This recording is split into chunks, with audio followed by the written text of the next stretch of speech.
Here.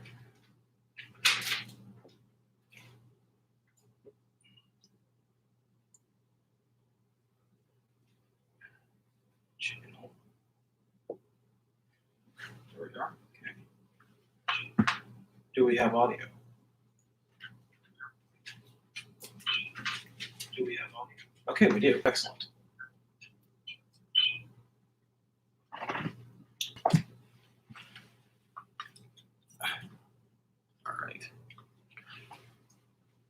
All right, good morning, everybody. Welcome to the live stream Easter Prep Special. Since we're having sort of a non-in-person holiday this year, I thought you'd like to see some of the things that I normally make. And this, again, all this stuff is coming out of the freezer. So if you have this stuff laying around, I'll show you how to cook a beautiful ham, some really nice potato salad, and what else am I doing today? Deviled eggs. So stick around and cook along with me. I hope you enjoy what we're doing today. All right, so you may notice that this setup's a little different than normal. I'm just gonna train my camera here on the stove and the board over here so I can show you what I'm doing prep-wise, because one of the comments I got from the last live stream is people couldn't really see what I was doing on the cooktop. So I'm gonna remedy that today by changing the camera angle. If you have any questions, make sure you put them in the live chat. I'm monitoring that. I have my iPad over here to go over some other social media sites as well that we're broadcasting on Twitter as well today. So just let me know anything you want to see me do. If you see me do something, by the way, today that you're not quite clear about, put it in the comments and let me do it. So I just want to show you basic stuff today. So I normally would do, this is the ham we're using today. This is a half Virginia ham. It's cured, and you can eat this, cold as you'd like. But we're going to glaze this guy, and this has been in the freezer for a while. But I defrosted it overnight last night, and it's still not quite all the way done. But that doesn't really matter right now. So we're going to unwrap this guy, and I'm going to show you how to do a wonderful glaze. I ordinarily do a orange marmalade and black pepper glaze, specifically around Christmas, but anytime I glaze a ham. I don't have any orange marmalade. I do have black pepper, but so we're not going to be doing that today. I do have oranges, but I want to eat those. I don't want to waste them on making marmalade, and that's going to take way too long. So what I do have is apples. So today we're going to do an apple cinnamon brown sugar glaze. It's very, very delicious, and it's a good thing. If you have apples or even applesauce or apple juice, this will work. And then using some leftover stuff from the pork loin episode I recorded the other day, that will be up, I believe, Tuesday once I get finished with that. So stay tuned for that. All right, so let's get going here. You can see my hand from the other day. The injury has healed has healed. I just have a Band-Aid on it. So to remember myself not to cut myself like Dan Aykroyd used to on SNL. Okay, so let's get started with the things that are going to take the longest, like we always do, right? So we're going to make some potato salad. The first thing we need to do, this is a 5-pound bag of potatoes. These are just regular russets. They're relatively medium sized. So the first thing you want to do with these is you want to figure out how much potato you want in your salad. And I know that sounds weird, but potato salad is more about the dressing and the other things you put in it, like the celery or onion or the hard-boiled egg that you put in there. And if you have, sometimes if you have too much potato and they're too big, it gets mushy, and it's not really that good, because potatoes can suck up a lot of flavor and it can sometimes be very hard to work with. Honey, I can't let you out right now. You're going to have to talk to Mommy. Gracie is adamant. If you ever hear that door bell jingling, that's Gracie wanting to go outside. So we have an alert setting set up. We're going to turn this guy all the way down. I'm going to turn my phone on silent here. Okay, we're good. All right, so I'm going to move the camera over here, and I have my webcam here on a tripod so you can see. We're going to go ahead and move this guy. There is my prep area, okay? And there's our ham. I'm going to turn myself off the monitor there. So let's get started now, and I'm going to move this guy so you can see exactly what I'm doing here with my hands. So there's a couple ways to do this. Now, most people you can use a vegetable peeler to clean these, or you can wash them or scrub them. That's if you want to leave the skins on, by all means do that. But we're not going to do that today. We're just going to clean these the traditional way, which it does produce a little bit of waste, but this does clean the potatoes completely. So I'm going to show you how to do it. And this is something my grandma did for years before she got older and couldn't really handle the knife so well, and then she resorted to the vegetable peeler. But vegetable peelers sometimes are annoying, so I'm not going to use them. So the first thing we need to do is grab our knife. Lost my mic there. Sorry about that. Okay, there we go. Now we're back in business. Okay, so the first thing we want to do is grab our knife. All right, and our hands are clean. You see these guys here, they always have a little bit of a dust on them, right? Now, if you wash this, sometimes this basically turns into mud, okay? And if you don't scrub them with a wire brush, So this is our garbage bowl. I'm going to put this right here, and I'm going to show you exactly how to clean these really quickly. So you can see what I'm doing here. I'm going to cut off this end, okay? Cut off this end, all right? And then you see this? We're just going to go straight down on each side with our knife. 1, 2, 3, 4, and 5. There we go. And that's a clean potato. All right. Now that does waste a little bit of it, but you're not going to eat that anyway, so don't worry about it. And you also, this is easier to manage once you put it in your dressing. Okay. So I have a pot of water over here that I'm going to start getting ready. We're going to have, if we do this, we're going to have these like this. Okay. Now we don't want to cut them into too small pieces, or by the time they're cooked through and boiled, all right, they're going to be overcooked and they're going to fall apart. So what we're going to do is boil these in a flavorful liquid. I'm going to show you how to do that in a second. For, I don't know, anywhere until they're, basically you can stick a paring knife into them and it goes in with very little resistance, but there's still some resistance to it. In general, this takes about 20 minutes, but again, just keep checking them. If they're mushy, like if your paring knife goes in and they cut themselves in half without any resistance, then you got to make mashed potatoes. That's the only thing those are good for. All right, so into the water. I'm just going to go ahead and peel the rest of these real quick. If you have any questions, put it in the comments. If you need me to demo it again, but this is a pretty easy thing to do. And there we go. We'll do another clean. Away.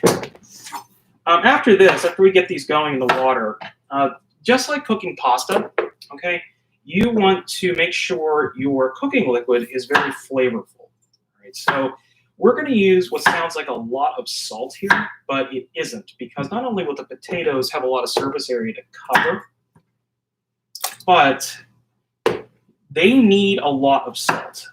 They don't really have much flavor on their own. So we're going to put 3/4 of a cup of kosher salt into our boiling water. And the reason we're using that much is because if you don't oversalt the water, the potatoes themselves, once the starch starts to leak out of them, any minimal salt you put in there will just basically disappear. So you have to oversalt it just like pasta. You want the water that you're working with to be about the same salinity as seawater. And that sounds like a lot of salt. It really isn't, though, and I know I say that a lot, but remember, always use twice as much salt as you think. I'm almost done here. Just give me a second. Okay. Great. And down, down, down, and down. All right, that's done. And 1, 2, 3, 4, 5. Okay. All right, so we've got these in our water. Take my garbage bowl and move it aside. And this is, here you can see, this is about It's about 2 liters of water. In this is an 8-quart stock pot, smaller stock pot. We're going to move our ham away here for a second. And we're just going to go crank this up. But first, we need to put our salt in. I have some kosher salt here. And I'm not going to measure this, but I'm going to show you how much this is going to be. So if you take your hand, the other day I showed you what a teaspoon was right there. Now we're going to go with a tablespoon. So a tablespoon is going to fill not only this part, but this part of your hand. So each time you get a tablespoon, all right, there's a tablespoon of salt. All right, and that's a pretty accurate measure, But 1 tablespoon, we need 3/4 of a cup, so we need 6 tablespoons. So there you go, 6 tablespoons. All right, that's a lot of salt, but we need that. Next thing I always put in my potato salad mix or boiling water is a little bit of garlic powder. And it may sound strange, but the garlic really does get into it pretty easily. Just open my drawer here. And back. And you can see that here. I've got this on a tripod so I can move this around pretty easily. We're going to do a little bit, that's about 1.5 tablespoons of garlic powder. All right, and that is it. Yes, we're focusing on my hands right now. So once we get into, I'll move the camera a bit later, just if you have any questions and I can answer them face to face, but it's important to see what my hands are doing. All right, so now what we've done is we've got our water ready to go. And then we're just going to turn this up to a boil. All right, we're going to get this going over high heat.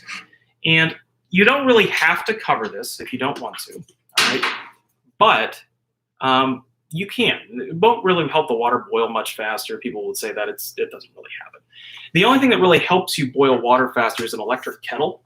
So if you're pressed for time and you have an electric kettle, you can go ahead and boil your water in there first, okay, and then just put that on top of the potatoes, close the lid, and let them steam through.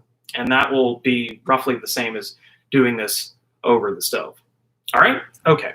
So we're going to put this on another burner here because I need to work over here. So we're just going to stick this guy right here. Okay. All right. So he's going to get going here. I am going to grab a lid out of my drawer over here, lids, and I will be right back with you. Just so we don't spill anything, because I have a tendency to do that.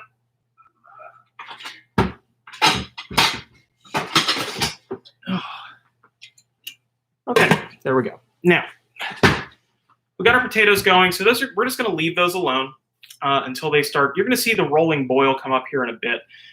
I'm going to move on now to the ham. So I'm going to go ahead and open this up. And again, this is a half Virginia ham. And we're just going to slice it. All right. With me here a second. Okay. Guys, I'll be checking the Twitter feed here in a second. It's just me. I don't have a crew here, so bear with me. All right, now this is the same bowl we've been defrosting this in. And again, we use the metal bowl because it conducts heat better than plastic or non-reactive bowls.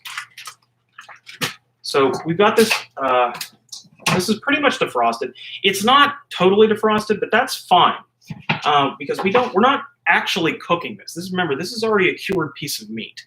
So all we really need to do is cook this through to once it gets to about 130 degrees. And then it's ready to go, or 140.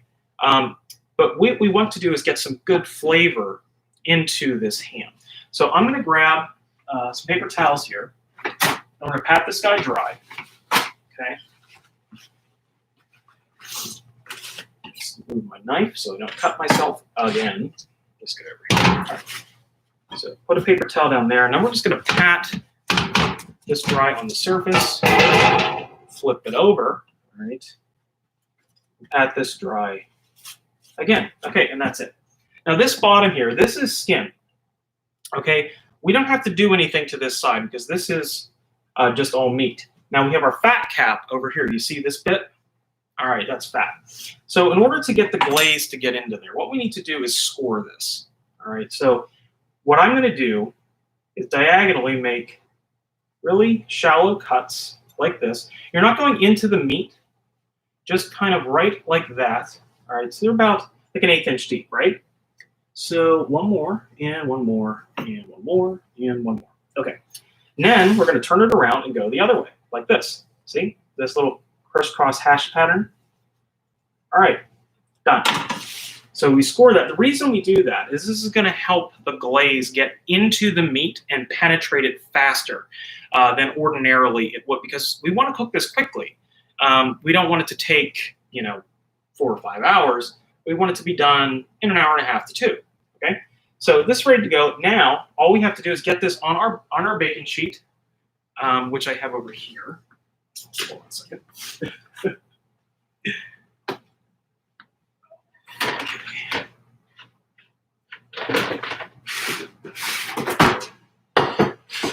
All right, so we're going to bake this on a cooling rack and a sheet pan. All right, so we're going to put this here. Now, before we put this in the oven, we are going to make our glaze. We're also going to line the bottom of this so it's easier to clean with foil or parchment paper, anything you really have laying around that will make it easier to clean. Because this glaze that I'm going to make is really, really sticky. And it's going to be a pain to get off of there. So I'm taking my knife now, and in a second or two, I will be right back with the ingredients we need for our glaze. All right, so I don't have, what do we have? Apples. Again, we have the orchard behind our house, and it's right down the road. These are Honeycrisp. Use anything. You can use a Red Delicious, a Fuji apple, my favorite, or you can use any sweeter apple. Don't use a Granny Smith for this. It's going to take too long to cook. Those are only good for apple pie. All right, so this guy, we're going to dice him very small, and we're going to put it into a saucepan. And I'm going to have to ask for some help for this one. I know. My wife doesn't like to be on camera, so I'm going to have to ask her to help me. I need my medium sauce pot, honey. And can you get in the fridge, get me some of the apple juice? Thank you. All right. Okay. So let's talk about glazing ham. Okay, ham doesn't really need to be cooked most of the time because it's cured, and or it's been smoked ahead of time. You can eat it cold, and that's perfectly fine to just heat it up. But when you glaze a ham, you're trying to impart your own flavor to it. So you need to balance with this. You need to balance your sweetness, your acidity, and your salinity. Okay, so with this apple glaze, apples have a lot of acid in them naturally, but they also have a lot of sugar. Sugar doesn't come out of apples really unless it's a Honeycrisp, a sweet apple like this, unless you cook them down for an extended period of time, like in an apple pie. Okay, so today what we're going to do is cheat a little bit, and we're going to try to add sweetness and body to this without breaking down the apples as a whole, so we can get more of that flavor into our ham. All right, so first things first, let's dice up our apple. Okay, move my ham here.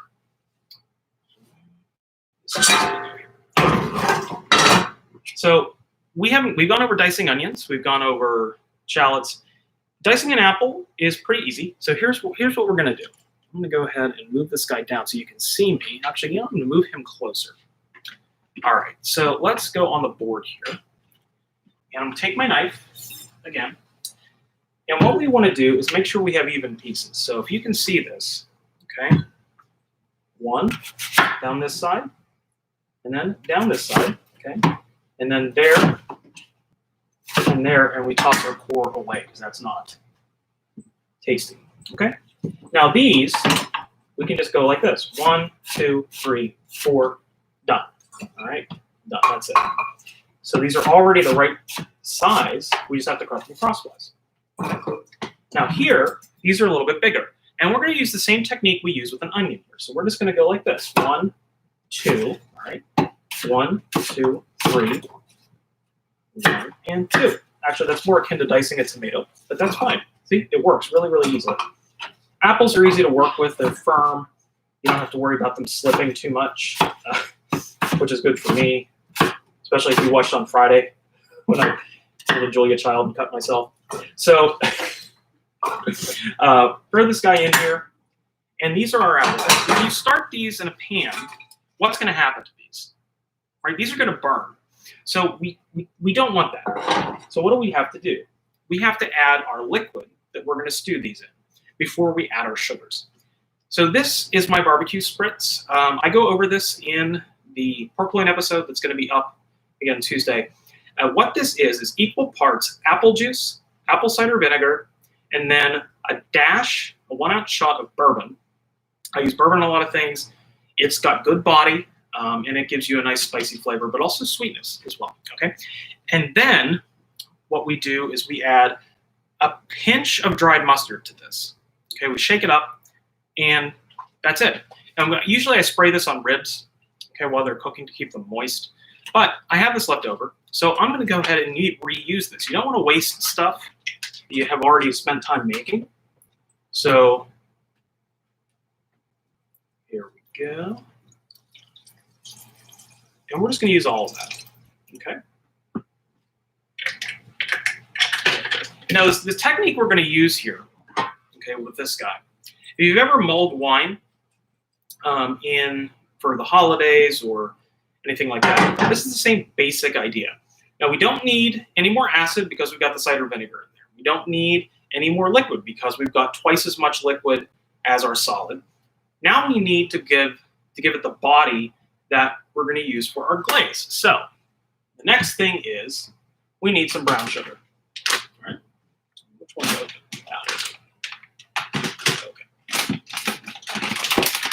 Okay. This is a Truvia sugar blend. This is 75% less calories than regular brown sugar, but it tastes and works exactly the same. So we're just going to put this in. So what we want here, we need a lot, but we need quite a bit. So I'm just going to put this in. That is half a cup right there, and we're going to put in 3/4 of a cup of brown sugar. All right. So that's our sugar component. Next thing we're going to do is add our spice. So we need some cinnamon. And the way we're going to do this is in the form of a whole cinnamon stick. So we take 1 cinnamon stick here. Oh, that's really good. We're going to break this guy in half. Okay. Put him in there. That's it. This is all we're going to do. We will top this up with a little bit of apple juice, possibly in the middle of the cooking process.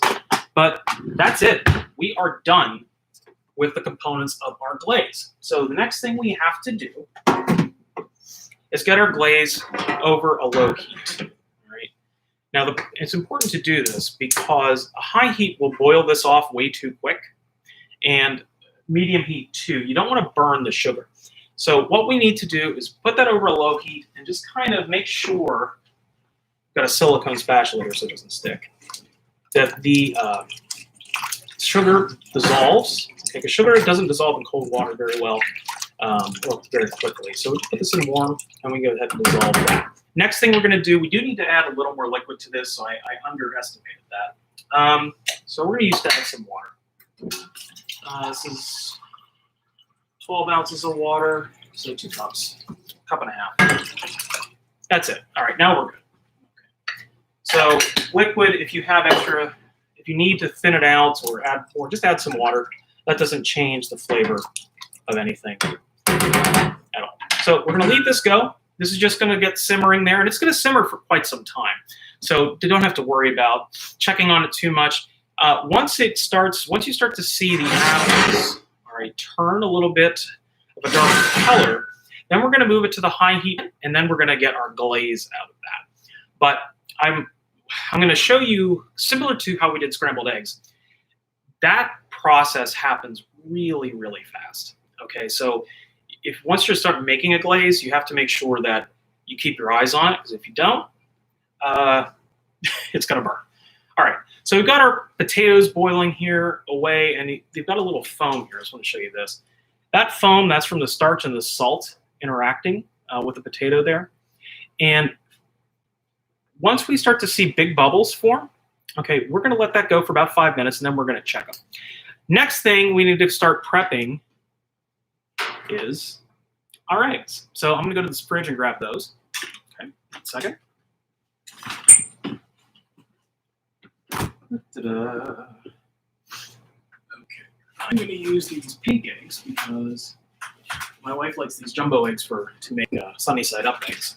So I'm not going to take those, or she will be mad at me. So what we need here, so just going to come back to here. Sorry about that. All right, we need 8 eggs. 2 of the eggs are going to go into our finished potato salad, and the other 6 are going to get turned into deviled eggs. So we're going to start cooking these through. There should be a nonstick bowl in there. All right, and there's a lot of ways to cook eggs. All right, you may have seen on TV or anything like that before. Steaming eggs is the most effective and consistent because steam really is always at a constant temperature. It doesn't really change much. We're going to do sort of a hybrid method today, and this helps. This is easy to work with. You can see our potatoes are boiling here. I'm going to show you that. All right, so once you see that rolling boil, okay, let that go for about 5 minutes, and then we're going to check them to see how they are. All right, so into this, we're just going to fill this up with about 2 inches of water, and this is another 8-quart pot. So 2 inches of water. Go into the bottom. So there we go. And we're going to turn this on to high heat. And what we're going to do is put our eggs into this as it heats up. Okay? So 1, 2, 3, 4, 5, 6, 7, and 8. All right. We're going to cover this, crank it to high heat, and then as soon as that water comes to a boil, all right, there's the lids here, and the steam starts to condense, we're going to kill the heat and let them sit in there in that steam for about 9 to 12 minutes until they're cooked all the way through. If you've ever made soft-boiled eggs, this is a very similar technique. We're just going to cook it longer, so they cook through. Eggs are funny. So if you cook an egg for 7 minutes at a low temperature, you can poach it. If you cook it at a medium temperature, that same temperature for longer, you get a soft-boiled egg. And if you cook it at that same temperature for another minute, you get chalk. All right. So we don't want the yolks to be totally crumbly and falling apart. We want them to be still cooked through, but still a little bit soft. All right, so that's what we're going to accomplish with this. And I'm going to keep an eye on this while I prep some other stuff here and get it back here in a second. All right, bear with me. Okay, we've got an eye kept on our glaze here. We've got our potatoes boiling. You see the foam here? All right, now we're in good shape. Okay. So with these, we need to check them now and see how done or not done they are. So I'm just going to take one of these big guys here and see where we're at. Okay, they need about another 3 or 4 minutes. I could only pierce just barely the skin there. So another 3 minutes or so, these should be soft enough to take out and drain. And we do want to drain them, okay? For potato salad, you don't want too much starch to get into your final mix. So once the water quits boiling here, once we kill the heat, we're just going to drain them in a colander, and then we're going to put them into a bowl. But you have to dress your potato salad while it's still warm, okay? Because that way it soaks up the dressing. So what we're going to do is once these are cooked through, we're just going to kill the heat in the pot and leave them there. We're going to make our dressing. We're going to add our other components, and then we'll throw everything together in a bowl, mix it up, and we're done. That's it. Really that easy. So give me 1 second here. I'm going to grab our other stuff.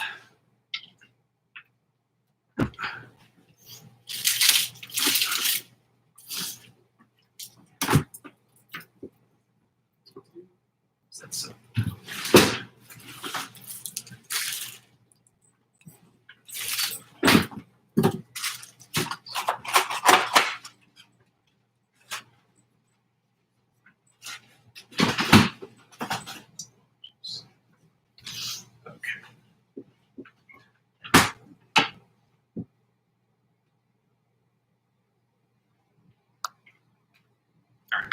Thank you.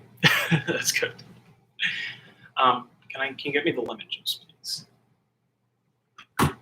And the mayonnaise.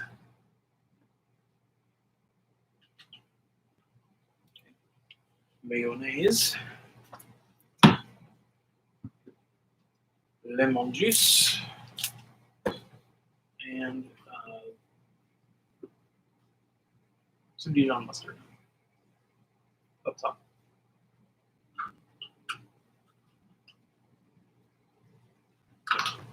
Here. There. Okay. All right, so these are the base components of our dressing. You can see there here we have lemon juice, olive oil, and Dijon mustard. So the Dijon is going to help us bind it together. You can use yellow mustard, or I can have that too. I can use that too.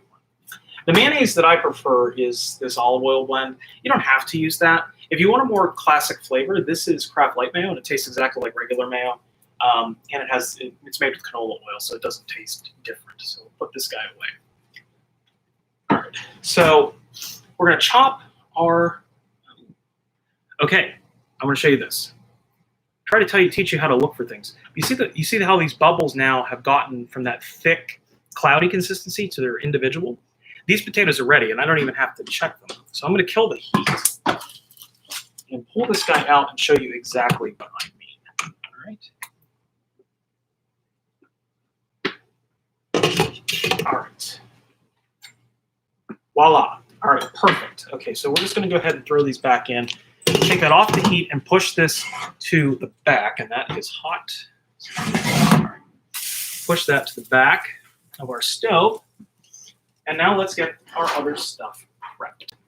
Stick my hand here. Okay. So depending on how you like your potato salad, everybody's a little bit different.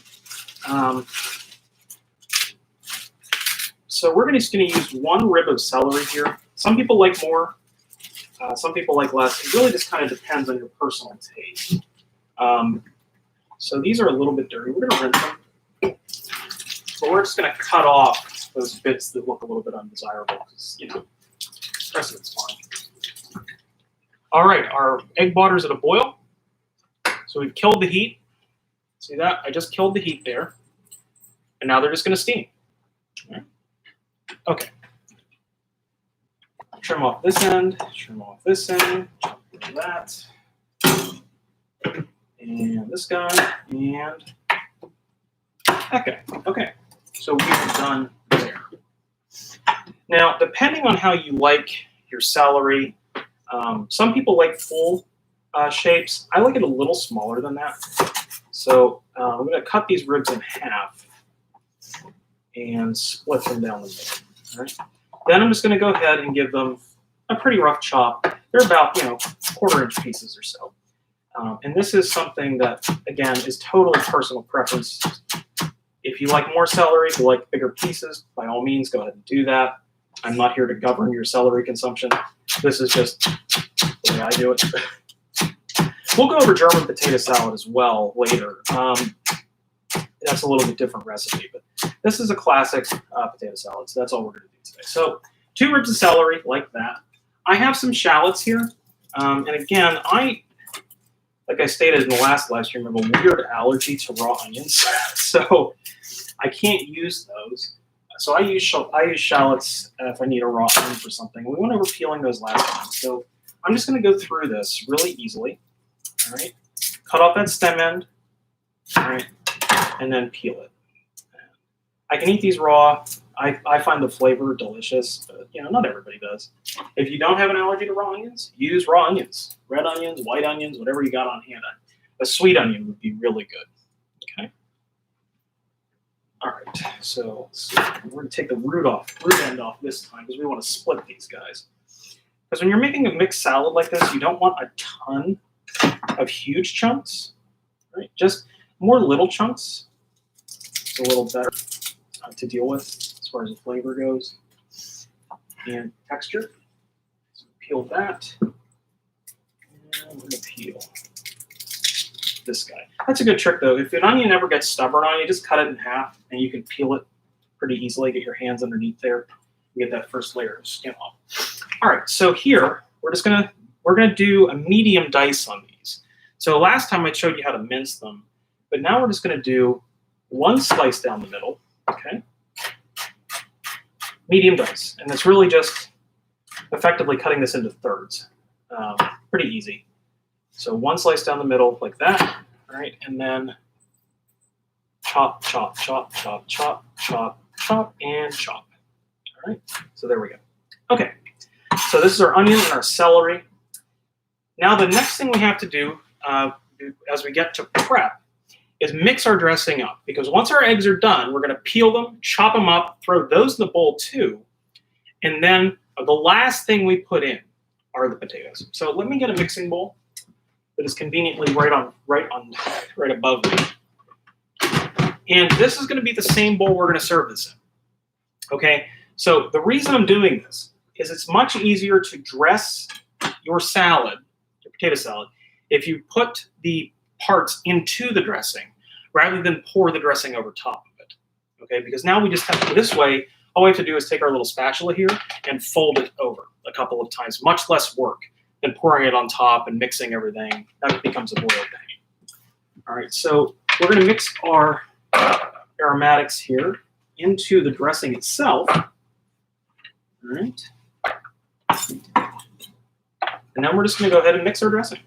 And as soon as our eggs are ready, we'll peel those, throw those in. And then once our eggs are ready, once our potatoes are ready, we'll throw those in too. All right. So with mayonnaise here, you want a cup of mayonnaise. It's not a lot for this amount of potato. You do need quite a bit. That's a cup of mayonnaise right there. I'm going to go ahead and rinse this guy off.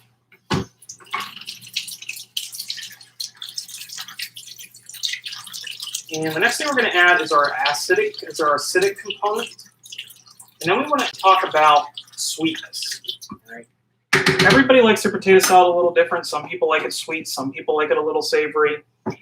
But ultimately, classically, you want to add a little sugar to this, okay? Because that's what the flavor that people are pretty much expecting. So I use Dijon mustard here. If you use yellow mustard, it's a little too acidic. And again, this is the smooth yellow Dijon from France. You can find this at Walmart. It's like $2. It's great, okay? So we're going to add a little brightness in the form of lemon juice, and that was a teaspoon of Dijon mustard. It's not very much. And we're going to add 1 capful of this concentrated lemon juice. Conveniently, this capful is a teaspoon. All right, that's it.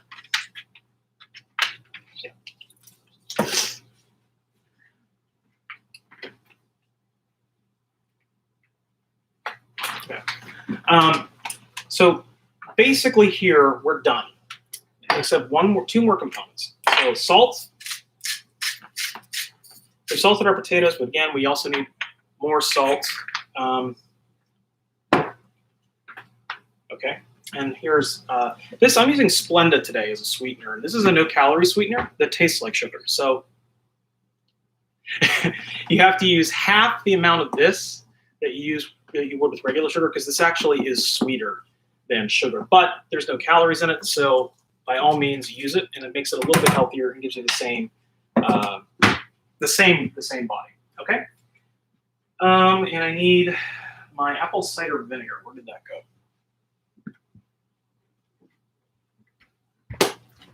Okay, well, so mayonnaise, Dijon mustard, the lemon juice, salt, and now we're going to put some pepper in. All right, just a little bit, not a lot. Thank you. And then we have a cup of mayonnaise, so that's our base. Remember when we did vinaigrettes on Friday, we said it was a 2-to-1 or 3-to-1 ratio, okay? So this, what we're going to do, since we have a cup of mayonnaise, we need, how much do we need, right? We need 3-to-1. Now 2 to 1 from the other dressings, 3 to 1. So we need a 1/4 cup of apple cider vinegar. All right. There. That's it. That's all the acid we're going to put in here. We're done. Next thing, you can add your own flair to this as well, obviously. But you see the liquid here? We don't want our dressing to be thick, not like coleslaw. With coleslaw, you want a really thick dressing so it adheres, okay, to the cabbage, because cabbage doesn't hold on to it very well. With potatoes, since that starch, okay, is there already, it's going to thicken this dressing almost immediately on contact. All right? And remember again, when you mix this, before you mix this in, it should be a little bit too acidic, a little bit too salty, because once you get all the components in, it's going to balance itself out just fine. Now, some people put paprika in here. Okay, that's good. Now, what I want to do next is add our sugar. You don't have to put paprika in it. And again, that's just a bit too acidic, but that's good. All right. So normally I would put about ½ cup of sugar in this. Okay. But today we're going to do a 1/4 cup of Splenda. So 1/4 cup of Splenda. There we go, 1/4 cup. Okay. And mix that in. Now that's going to balance your acid, okay, and give you a nice sweet flavor. And we're going to go ahead and taste this here in a second. So just bear with me after I get this all mixed together. Okay. And that's the color you're looking for. That sort of little bit of off-whiteness, and that's what you expect from your potato salad dressing. And these eggs should be done here pretty momentarily, but I'm just going to give this a real quick taste to make sure where we're at.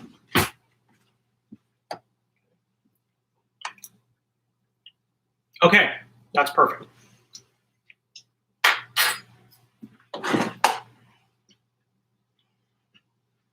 All right, so we're going to check our eggs here. I think these guys are done. Just give me a second. And are they cool enough to handle? They are. Okay. All right, and we did this perfectly. As you can see here, and these are cool enough to handle. The eggshell has already started to crack. All right, so that's good. That means all we really have to do is run these under cold water, and they're ready to go. All right. And again, that was like 6 minutes, right? So it wasn't that bad.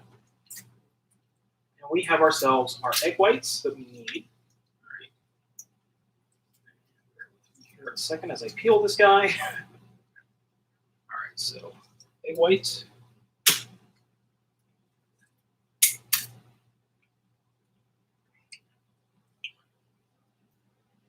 Egg white.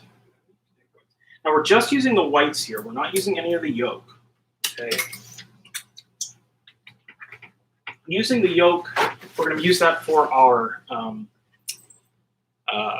deviled eggs later, but now we don't need it. So you want to get a small bowl just to kind of reserve this stuff.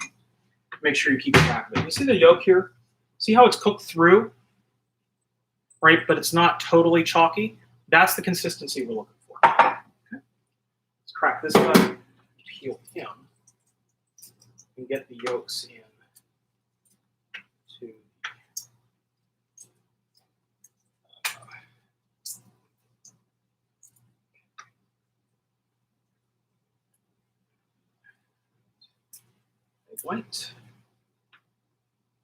egg white,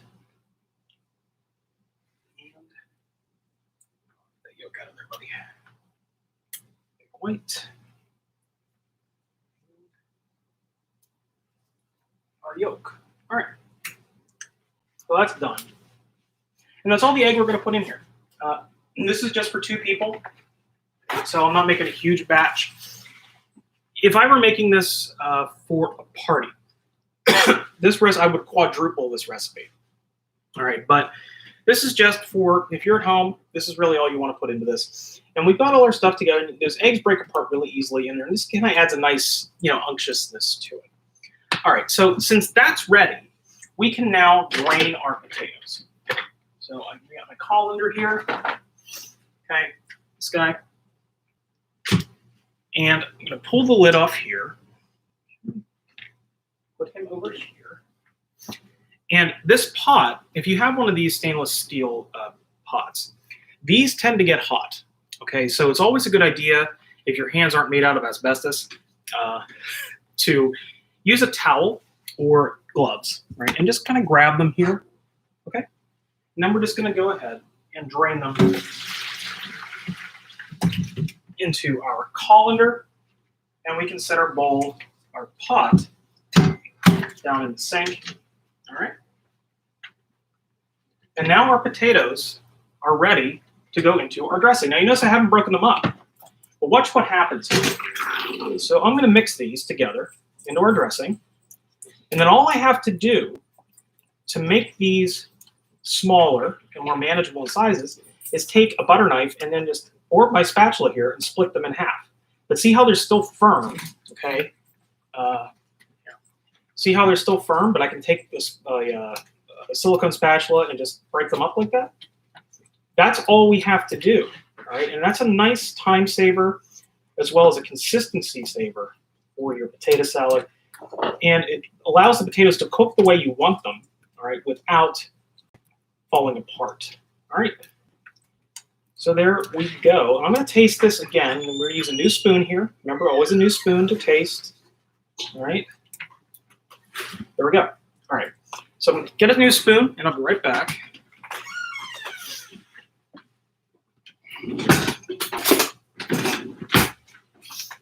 All right. All right. That is perfect. Okay. So you can always add a little spice if you want. Like I would put cayenne pepper in here, but since this is for both me and my wife, I'm not going to do that because I don't want to kill her with chili peppers. So this is done.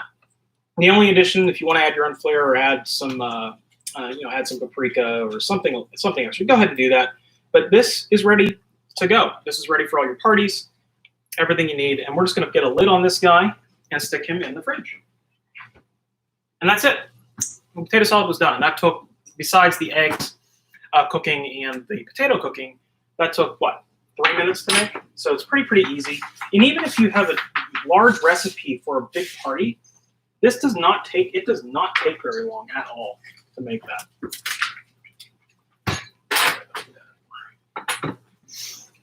Okay. So what we're going to do now, we still have our yolks here. We don't need all of our eggs yet, so I'm going to go ahead and put this guy over on the back burner. All right. And so there we go. Okay. Next, we got to move to our glaze for our ham. Here's our ham, and we're going to start turning our oven on now. We're going to preheat this to 425. All right. Now, that may sound a little hot. You're probably used to seeing a medium oven like 350, 375. Because this ham is already cured, and most hams you buy in the supermarket are, you don't have to worry about the internal temp so much. You really just have to worry about getting that glaze caramelized on the skin, okay? So a higher temperature will not only do that, accomplish that feat faster, but it also will preserve the moisture in the meat itself. Remember, lean meat, hot and fast, fatty meat, low and slow. All right, ham, pretty lean, therefore hot and fast. That's the general rule. Okay. So we've moved our glaze now to our front burner here. I'm going to get this over high heat, and I am just going to start aggressively boiling this until it reduces. Okay, so I'm going to grab a wooden spoon and start reducing this guy, and we want to reduce this by almost 75%. And you're going to see how quickly this happens here. There's our apples. There's our cinnamon. Oh, that smells delicious. Okay. It's going to start reducing here. You see the big bubbles here in the boil. Okay. That is what we are looking for. Okay. All right. So now that we got our glaze going, I'm going to show you we already preheated our oven. We've got our glaze going. Next thing, we want to make our deviled eggs. So our other eggs, okay, are ready to go. I've just given them, a little, I'm just keeping them warm there. because we need them just those whites just a little more set for deviled egg service. All right, again there. So what I'm going to do is prep my deviled egg mix first. Okay, so the first thing you want to do with deviled eggs is gauge how much protein you want in it, how many egg yolks you want in it. Most people, what they would do is just take egg yolks, mix in some mayonnaise and some mustard, and call it a day. All right, I'm going to show you something that not only tastes better, but well, it just tastes better. So all of our yolks, what we want to do is after I pull these guys out, we're just going to cut them all in half. Okay, after we take the shells off, put all of the yolks in a bowl, and then dump the yolks in that bowl. We're going to break all those yolks, and before we add anything, the first thing we're going to add is our emulsifier, and that's going to be the Dijon mustard again. Okay, now Dijon mustard, the Dijon mustard I'm using is a very light Dijon mustard. It's not strong, it's not heavy, it's not going to taste like, you know, a bunch of garlic and white wine on your plate. So, but it's just a really, really good emulsifier. Eggs themselves have a lot of lecithin in them, and that emulsifies things too. But mustard also will keep that dressing, that filling, binded. All right, or bound. Excuse me, to use proper English terminology. All right, check our glaze here, and all I really need to do is keep an eye on this. All right. You see how the apples have gotten a little dark here? That means we're on the right track. Okay, so this. We just keep this going until this reduces, like I said, by about 3/4, and then we'll be ready to paint our ham. Okay. When I say paint our ham, I really just mean, you know, glaze it over top. If you have a pastry brush, you can go ahead and use that. I generally just use a spoon, except that works perfectly fine. We're gonna go ahead and take our cooling rack off. The next thing we need to do is line our baking sheet with aluminum foil or some kind of parchment paper, anything to catch the sugar that's going to come off this glaze in the oven. So I need, where's my parchment paper? Oh, aluminum foil's over here. All right, give me 1 second.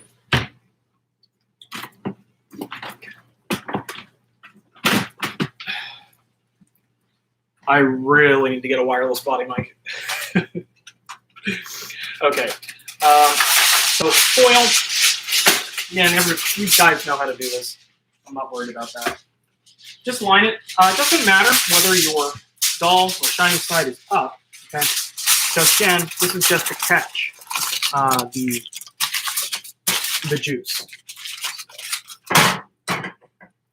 And one more piece just to kind of cover everything, cover our base so it doesn't roll into it. One. All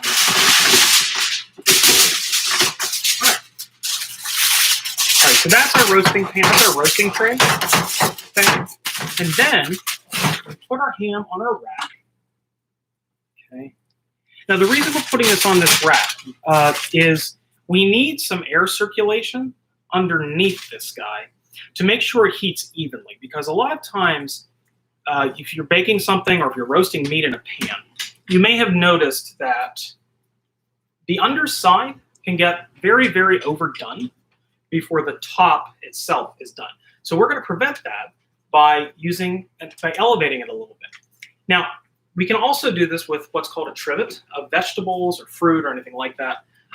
But today we're just going to use a cooling rack because that's easier, and I already had it clean, and I don't want to cut up more vegetables. So here we go. Our glaze is getting there. All right, we're getting there. We are getting there. Boiling it down. It's getting darker and darker still. Take a look at it here. See? Dark, dark, dark, dark, dark. There we are. All right, so after this reduces and we paint this, the oven should be up to 10. And then we're just going to stick that in the oven uncovered. Uncovered. Do not cover this at first. Because remember, we want to get that glaze. We want to get nice coloring on that glaze. And that's going to take about half an hour. So be patient, but don't cover this until the end. Once we get the glaze where we want it, okay, we're going to cover this and turn the oven down to warm, to 185, the lowest temperature, or 170, whatever the lowest setting your oven has. And then that's just going to be perfectly warmed through and ready to serve, okay? This is a different method than you may have seen with the ham, but I promise you it works better. Doing searing first generally works better than searing at the end, because you're not going to overshoot your temperature on your meat. Okay, so we're still going there, still going. This guy is almost ready. I promise this isn't going to take much longer. We're almost there. Okay, almost there. All right, now let's check our eggs. So let's see, these should be a little more set now. So let's check these guys. And like I said, I've just had those over a very low heat back there, just to kind of keep them warm. Okay. All right, these guys are completely done, and they're ready to handle. So I'm going to make sure I get this guy into the sink without incident. And I'm just going to go ahead and rinse these with cold water in the same pot, cool them down just enough to handle them. Okay, you don't want them to be frozen or boiling hot, but just enough so you can put your hands around them. For me, that's usually about 140 degrees, 150, where I won't burn myself. But you may be lower, you may be higher, who knows. Okay, so that's done. And you see how they're steaming here. That's fine. We can leave these alone for a minute. Just let them kind of air cool. To finish cooking through there. And then we'll peel our eggs. The easiest way to peel eggs I've found is not under running water, but under putting cold water in a bowl and peeling them under the water itself. That seems to be a lot easier. I'll show you that here in a second. Well, maybe a couple of minutes after we get this glaze done. Okay, so glaze is going. We're in good shape here.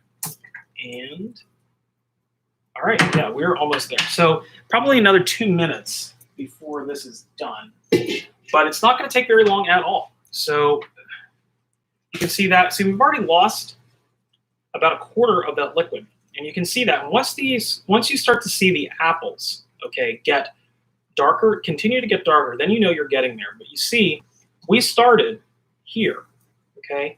Now we're down to here, and that is we started with 1.5 liters of liquid, okay. And we're down now to a liter of liquid. We want to get this all the way down below half a liter of liquid, okay? So once you see, if you have these little helpful gadgets, markings on your pan, on your pot, that's really, really helpful. But in general, 3/4 reduction, reducing it by about 75% will give you what you're looking for. Now you don't want to, it's not like you don't want a syrup here. You don't want caramel. You want something still that has a little bit of liquid left, because in the oven, it is going to continue to reduce, okay? And what do I mean by that? Well, I mean that in the oven, when you turn it onto high heat to glaze it, right? If you have too sticky of a glaze, it's just gonna burn. So if you leave it a little bit liquidy, and when I say a little bit liquidy, I mean maybe the consistency of like just over room temperature butter. Okay, so something that's still kind of viscous, but easy to work with, and you can still kind of, deal with. So we're almost there, and I'm just gonna go ahead and finish this off here. Our oven is at 320 degrees. It's getting there heat-wise. And I'm gonna go ahead, and if you have any questions, now I'm gonna go ahead and look at the feeds and see if I can answer anything. Or if you have any ideas for anything else you want to see me make. I got a bunch of stuff in the cabinets. Let me know. Anything else you want to see me do today, I can do that. We've got some extra time here. So I'm just going to go ahead and check Twitter here for a second, see what we've got. And bear with me.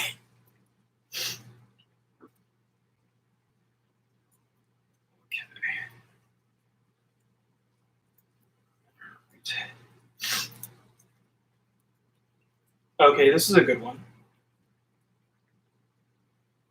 No. All right. So,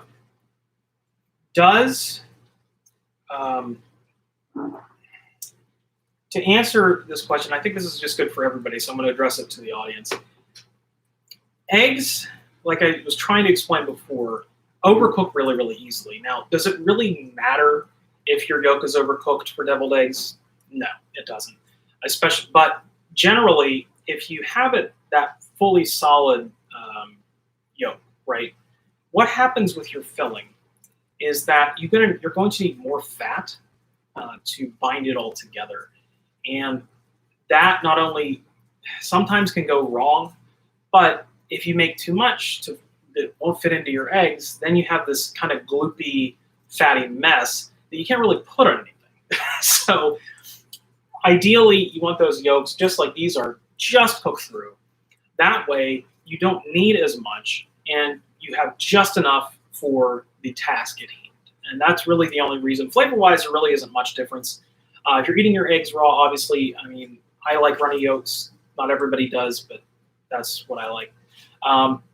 So once we get to peeling these, we'll mix it up. Now, the recipe here is really, really easy.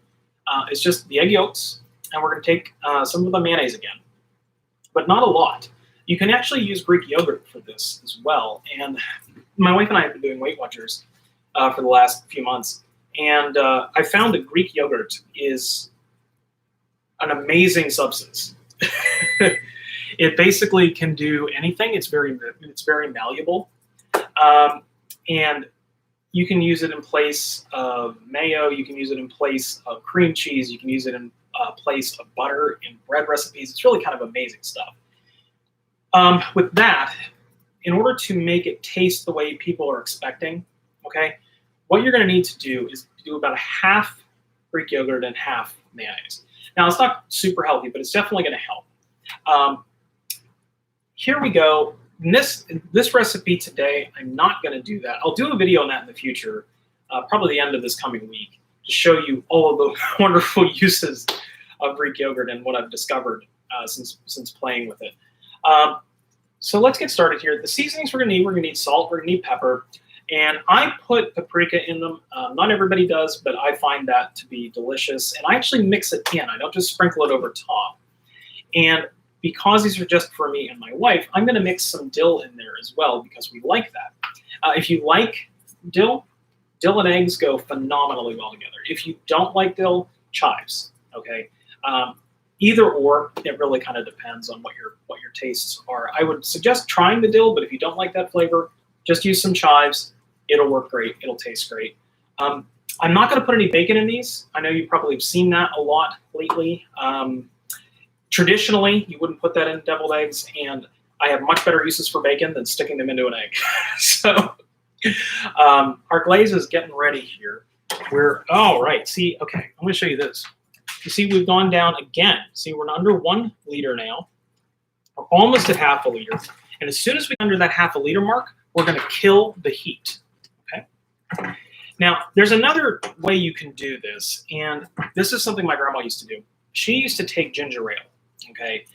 She would stud her ham with cloves, and then she would she would basically marinate the thing in ginger ale and then baste it throughout the cooking process. I'm still going to do, with my apple glaze here, there is a ginger component, but I haven't put it in yet. And the reason why is if you cook ginger too long, it gets really bitter. It's a lot like garlic in that realm. So once we kill the heat on this and we start basting it, I'm going to get some ginger paste out. If you want to use fresh ginger, that's fine. Just use about ½ inch of it and chop it up fine. I'm going to use some ginger paste. This stuff is really, really versatile. And it's mild, but it gives you a nice ginger flavor. Okay, so that's all we're good. The cinnamon, we've got the apple, and then we're going to have a little bit of the ginger in there, and we've got the sweetness from the brown sugar. So we are close. We're at ½ liter now, and we're getting there. We are getting there. As soon as we get underneath there, I'm going to kill this heat. All right, real close. So I'm going to grab my ginger now. Okay. Our oven is at temp. So everything's working out the way it's supposed to, which is great. So this is just, this is from Aldi's. This is really, really good. And it keeps a long time. And it's just fresh ginger, just kind of, emulsified together. It works really well in a lot of recipes when you need fresh ginger and you can't find any because it's not easy to find a lot. So, all right, we're almost there. We're getting there. We're getting there.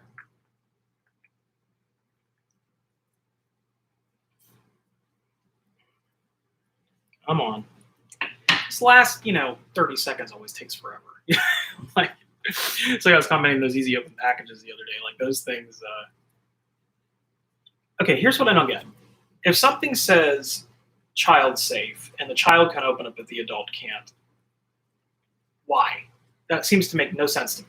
When I was a kid, I could open those pill bottles like nobody's business, but now I can't do it at all. So maybe it's an age thing, or who the hell knows? I don't know. And then those stupid little tabs on bacon packages that say easy open, you can't open those. You slip them. Ugh, disgusting. Anyway, so here we are. All right. I know I've said this a couple of times, but we are actually ready now. So I'm going to kill the heat here. Okay. Now, again, if we were just glazing this ham that had already been cooked, I would take this down even further and we'd make almost a caramel out of it. Okay. But that's not what we're doing. So we need a bigger, all we need here is we need a bigger spoon to get the glaze out. Okay. But first we want to put our other flavor in. Okay. And that is ginger. So this is 1 teaspoon of the ginger paste.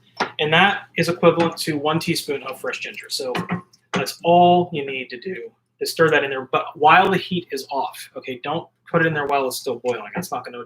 That is not gonna turn out well. All right, so I need to get a big spoon, and I should have one right. Maybe I don't. Aha, okay. Soup ladle, this will work just fine.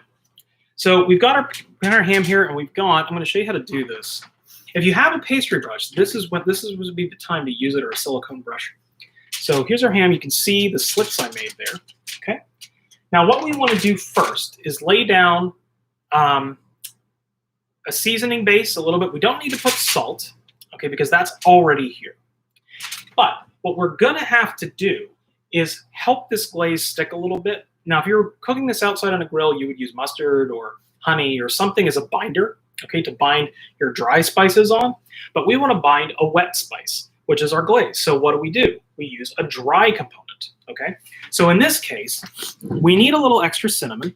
So all I'm going to do, or we need, actually, sorry, I'm sorry. We need some ginger.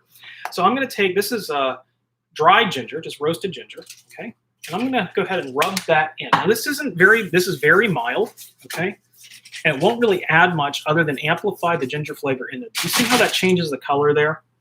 And if you wanted to add some brown sugar at this point, you could. I'm going to, because I think a little bit more brown sugar is always a good thing. And here we go, right on top, just like that, okay? Work it in there, work it into those cracks that you made, okay? All right, now our surface is pretty dry. So we're going to take our soup ladle here and start ladling on our glaze. Okay, see how thick? It's still a little liquidy. Glaze that, lay that on right there, like that. And you see how it's getting down in there, all right? Sugar is working together with it, okay? All right, so this is all we're going to do for now. We're going to need a couple pieces of apple. These are almost candied. All right, we're going to stick those on top as well. Don't do that at home. My hands won't burn if I touch something like that. Yours will. So stick these guys on top here. And we're just going to go ahead and stick this in our oven then uncovered. And we're going to do this for 20 minutes. We're going to take it out and we're going to glaze it again. Okay? So here we go. And of course I didn't clean the oven because I'm dumb. All right, so I gotta move this guy here. Cast iron in there from the other day. Okay, let's get this guy into the oven. He is ready to go right in the middle. Again, 425, 20 minutes. We will go ahead and check him. There's my cast iron. Get that out of there. Okay. So 20 minutes, it's 11:03 right now. So at 11:23, we will pull him. And now we're just going to go ahead and do our deviled eggs. So we need another bowl. In this bowl, we're not going to serve them in, obviously, but this is just going to be our mixing bowl. We can do this, ordinarily I do this on a countertop. We can just do this on the stovetop right here. All the heat's gone, so we don't have to worry about that too much. I'm going to get a plastic bowl here, a non-reactive bowl, just because sometimes acids and stainless steel and aluminum don't really go together. So plastic bowl, and this is cool enough that I can do that. Put a towel underneath it so it doesn't move. Okay. just like that. This is just a little damp, just so it doesn't move. Okay, so we're going to go ahead and crack our eggs. Now our water over here is cooled down, and we are ready to go.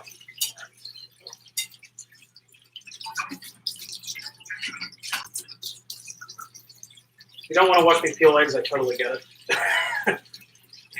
But what I may do here is peel these guys, or one or two of them, and then just kind of show you the technique and leave those and then just finish it later. Just because I think that's probably a better for everybody's time.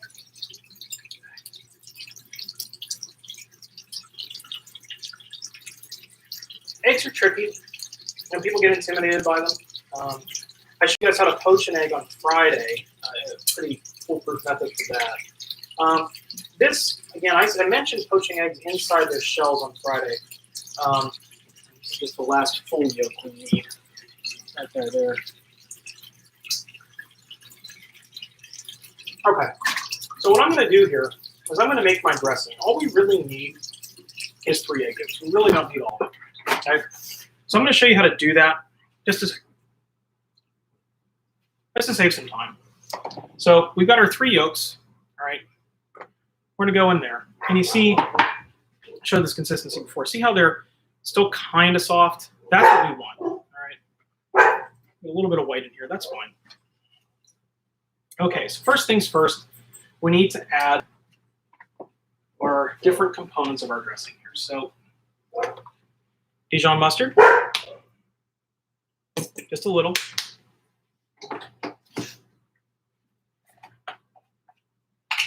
Our mayonnaise, again. And this is, that's not going to work. Where's my, okay. Spatula here. I'm just going to need a little bit of this. 1/4 cup, really not too much. And then we need our salt. This is sea salt. It's my sea salt grinder. Salt. That's it. Just a pinch. You don't need too much. A little bit of black pepper.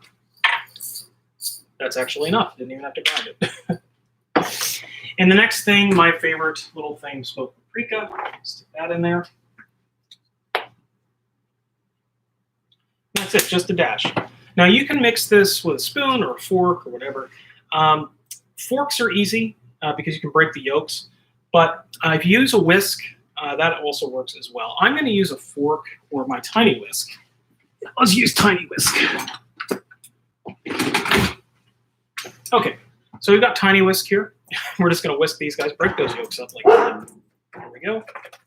And whisk that together. You can see it start to come together now, and that color change, and that's really what we're looking for there, okay?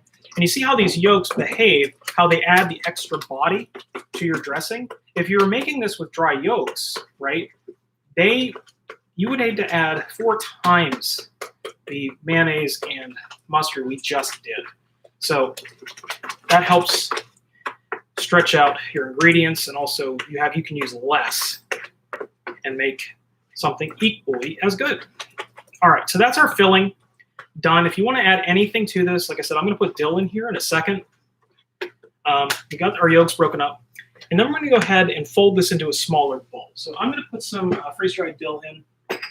If you want chives, go ahead. If you don't want anything, that's fine too. So just, it's like a teaspoon there. Okay, not much. And we're going to go ahead and mix this into a small bowl so we can fill our eggs. All right. And let's go back here. Take a clean spoon and mix it together here. If you have a melon baller or an ice cream scoop, this would be the time to bust that guy out of there.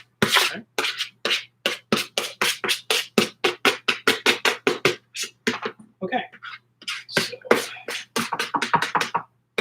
into the bowl, and we're just going to whack this in the fridge for a bit so it gets nice and chilled and firms up for once we get our rest of our eggs ready. I'm more focused really on the ham now. Let's see if there's anything else I got laying around that you guys might want to see. But we're basically good to go. The filling's done. And I'm just going to go ahead and taste this for seasoning. Again, clean spoon. Okay, perfect. All right. So, done with that. Now, you may notice that I sometimes make a mess, but ideally, if you can, and you're not tethered to a microphone cord, which I really need to change, cleaning up as you go is really the best solution. That way you don't have a giant mess by the time you're done to deal with. So we're good to go there. So 425, what I'm going to do now is throw this guy in the fridge, cover it, and think about what else we might want today. I made some shrimp the other night on the live stream for Friday night dinner.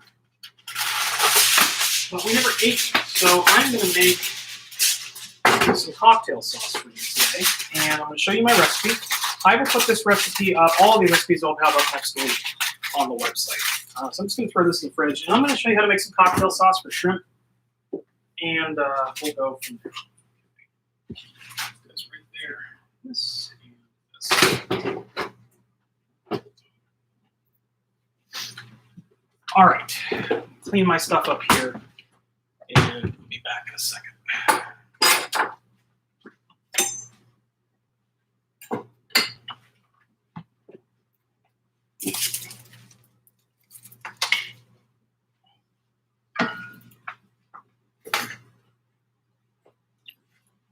All right, so ingredients we need for cocktail sauce.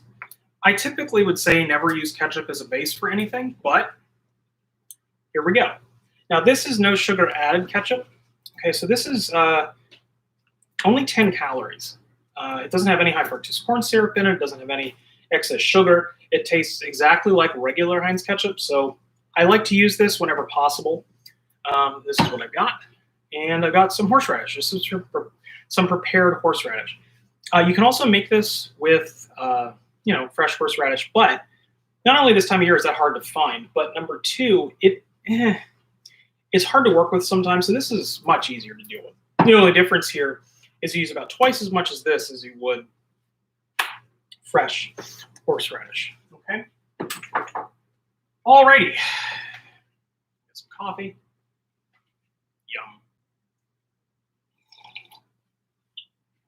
Yum. All right, so we need a bowl for this. Now, what I like to do is mix this into a bowl that I'm going to keep it in and store it in. So let me find one here. It's going to work. Oh, there we go. Okay. This little guy is going to be our vessel of choice here today. And let me find the lid. Okay, there we go. All right, so this little guy here. Now, what we're going to start with is ratio control. Okay, so when you get cocktail sauce, and we have a bottle of cocktail sauce, which I don't eat, but in here I can show you what we're looking for here. So this is your traditional cocktail sauce you get in a jar, right? So look at the ingredients: tomato puree, water and tomato paste, sugar, horseradish, distilled vinegar, less than 2% of salt, soybean oil, dehydrated onion, and natural flavors. Okay, everything except the horseradish here is ketchup. Literally, ketchup. So we're going to use this instead of this. And because of the no sugar added, it doesn't have any calories. This little guy there, by the way, had 60 calories per teaspoon, or tablespoon, which is a lot of calories. It's a lot of sugar. So we've saved the calories here, but we've also making something that tastes really, really, really good. Okay, so first things first, ketchup in. We need half a cup, actually 3/4 of a cup of ketchup. There we go, 3/4 cup right there. All right. Then we need to add our horseradish. So open this guy up. Let's see if I have the dexterity to do this morning. I probably don't. So I'm just going to go cheat here a second. There we go. Okay. So this guy, we're going to use half of this bottle. All right, I know that seems, I say this all the time, that looks like a lot. It isn't. If you like more horseradish, you can use the whole bottle, but we're going to be adding a couple of other things too that kind of blunt the horseradish. So using more than you think is always a good strategy. So we're going to use this guy, and that is, all right, half of that bottle is now in there. We're going to keep this out just in case we need to add a little more. All right. Next thing we're going to add is lemon juice. I do have fresh lemons, but I'm going to show you how to do this with the concentrated lemon juice because that's not only more readily easy to find, but it also keeps forever. So if you have lemon juice accessible to you, the concentrated stuff, use it. It's fine. Where did I put it? And of course, I can't demo something I put somewhere else. Give me one. Oh, here it is. Okay. So concentrated lemon juice. Ordinarily, I'd use the juice of one whole medium-sized lemon in this, but we're going to use 2 teaspoons. Remember that capful is a teaspoon of lemon juice, and that's it. Okay, so this is a little bit stronger than regular lemon juice. Fresh lemon juice. Okay. Now we mix. All right, and we see where our consistency is. Now, if we need to add more at this point, we do that. But we're good right now. Okay, so we're good consistency-wise. Now we need to start adding our other flavorings. Okay, when you see natural flavoring in a cocktail sauce, you're looking at, you know, any kind of random stuff they can kind of throw in there. So I'm going to show you the way I do it. This is some Old Bay seasoning. Everybody loves Old Bay seasoning. So this guy, we're going to put in roughly, all right, that is a teaspoon of Old Bay. All right. And again, my paprika, my thing I love most in the world. So paprika, and this is got the same amount. This is a teaspoon of smoked paprika. All right. So that is our start. Then we need to add something that you may not want, but it does taste really, really good. I'm going to put some garlic powder in here. And garlic powder gives it a nice rounded flavor. And the dry stuff does work better in this application, okay, than fresh garlic. Fresh garlic will go rancid, okay? Remember, it will go rancid pretty quickly sometimes. So we're going to take our garlic. This is just a pinch. This is just a pinch of garlic powder, just like that. That's like a 1/4 teaspoon, okay? And that's it. That is all we're going to do. And you see the color has changed. A nice deep red color there with our, like that. Okay. And we're going to taste this. I'm going to take my mixing spoon, clean it off, and then I'm going to get another spoon.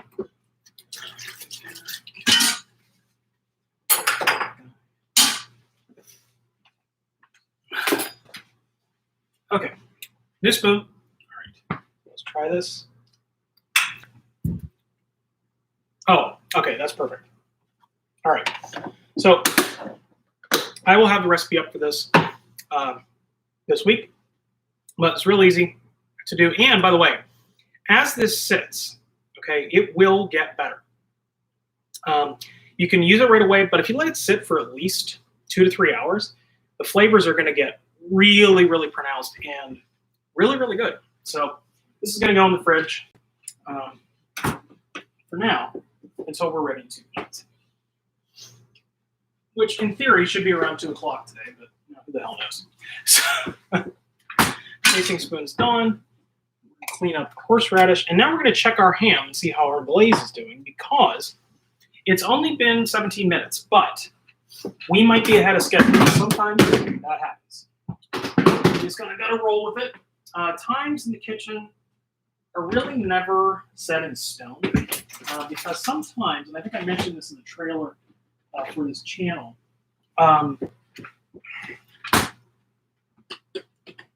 every oven, okay, is different. And what I mean by that is although every oven technically heats to the same temperatures, not every oven does it at the same way, or the same rate, or consistently. And sometimes the thermometers are 10, 15 degrees off. So When that says 425, that might actually be 440 or 45, somewhere in that neighborhood. So that's why we're going to check this early, and why sometimes things get done faster and sometimes they don't. And when I re-air this, by the way, I'm going to fix the color here because the lighting is pretty bad. Daylight is never good to film in. So, okay, let's get this guy out of there and give him a check. This, by the way, is a clean. This is a clean towel. Well, it was clean when it started. It's an Easter bunny towel. There we go. Yeah. Okay. There we go. Let's pull this guy out. Check him. All right. So he's going to need another round of glaze. So you can see here. You see the cracks there starting to separate? That's what we want, because now when we put our glaze on, it's not only going to get in there, it's going to get really nice and sticky, okay? And that's what we're looking for. So we got our glaze, put that guy on there, all right? Now you can obviously take this out of the oven to do this, but this is just as easy. A little bit more, and a little bit more. Okay. Now this guy's going to go back in, and we're going to turn up the heat now because we are where we want to be appearance-wise. But now I'm going to temp it just real quick to see where we're at. So remember, all we really need here is 130. So let's see where we're at here. All right, still pretty cold in the middle. So we're going to leave this, and we're going to turn this up now to 475. Okay.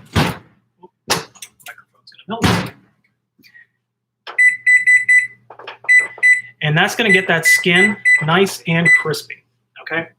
So once this comes up to temp, usually by the time this comes up to 475 degrees, or if you go to faster, not only will that glaze be perfectly set and you get some nice brown bits on the top, nice and crispy skin, but the inside of that ham will be perfect, okay? So this is just kind of a little trick to speed up the cooking process and also still keep your ham nice and juicy and also give it that nice mahogany color that we are looking for.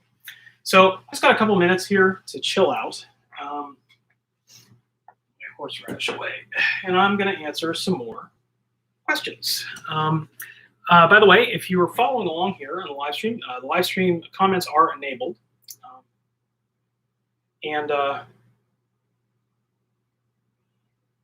Happy Easter. Okay, my friend Mike just said Happy Easter. I'm going to say Happy Easter back.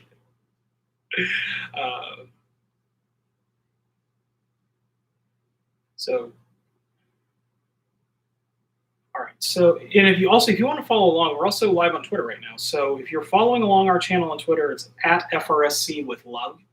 Go ahead and check that out. The link to the YouTube stream is there, and it should take you right along. And if you make sure when you subscribe to the channel, hit the little bell to get notifications so they can come into your inbox like this and let you know we're live. Nope, cancel. Okay. All right. Just gonna check my email here. All right, let's look in my messages. The DMs, by the way, in the FRSC with Love account on Twitter are open. So that's how I generally ask people to ask me questions. So let's see here.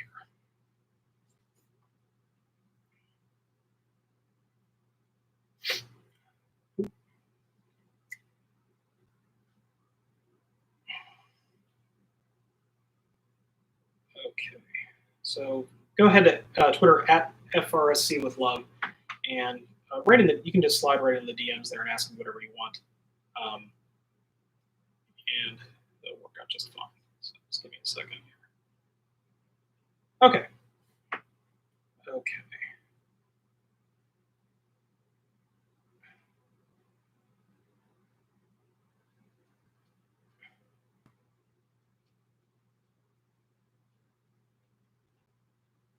Okay, so we have one question here from, wow, you're up early.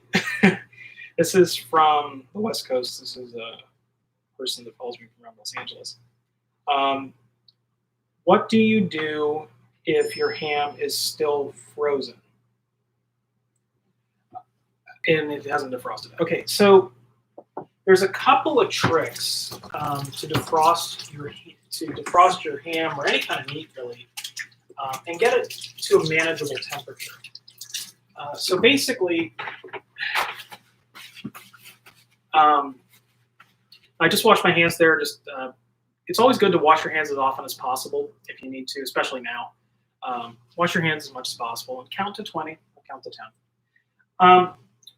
So if let's say you took your meat out, let's say it's Thanksgiving, right? And you have a turkey. And your thawing instructions on frozen turkey say, take this out and put it in the fridge for 3 days, and then your turkey's going to be good to go. What if that doesn't work? Actually, I'm going to sit down here because I got nothing but time. Okay, so let's get you in here. Okay. All right, so if that turkey, right, tells you, says, okay, go ahead and 3 days and it doesn't thaw out, and it's still kind of frozen in the middle when you temper it, you've still got ice crystals in the cavity. All right, the best way to defrost meat, if you've tried that dry method in the fridge, is to run it under water for any period of time, or stick it under a big water bath in a metal bowl or in the sink, okay? And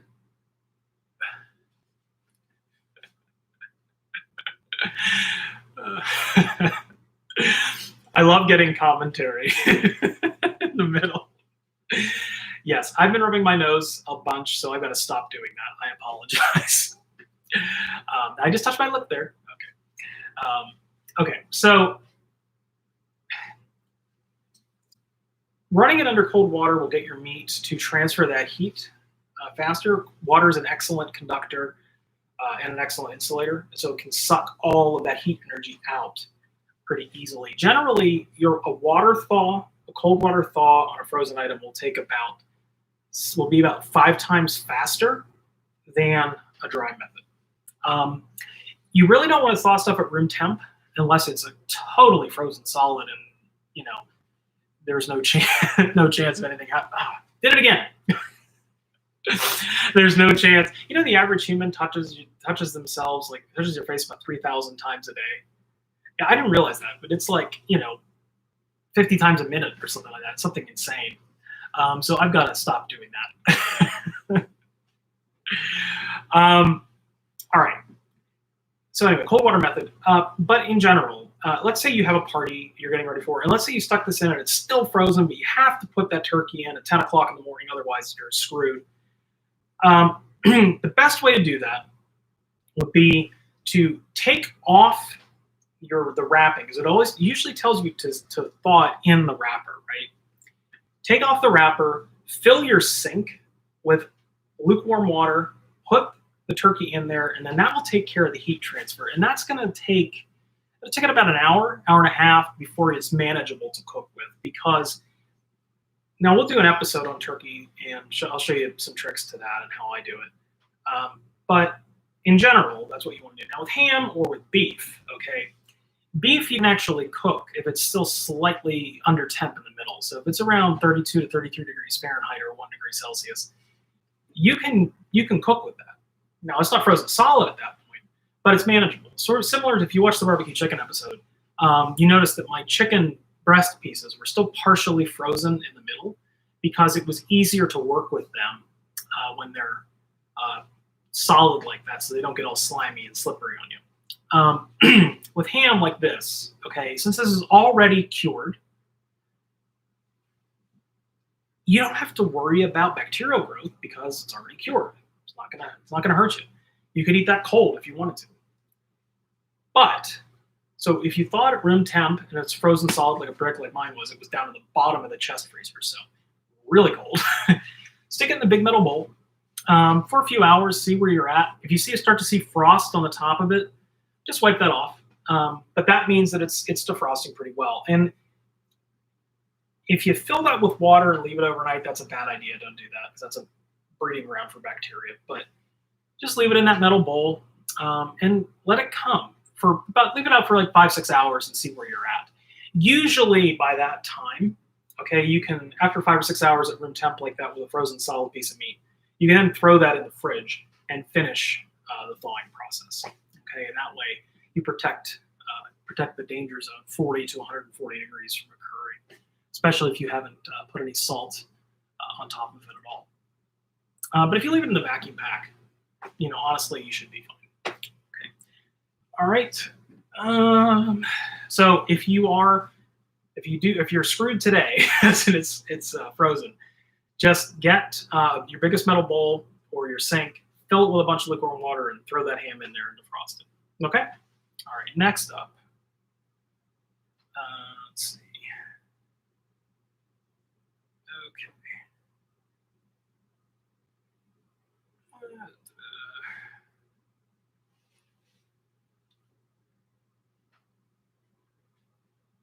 Okay.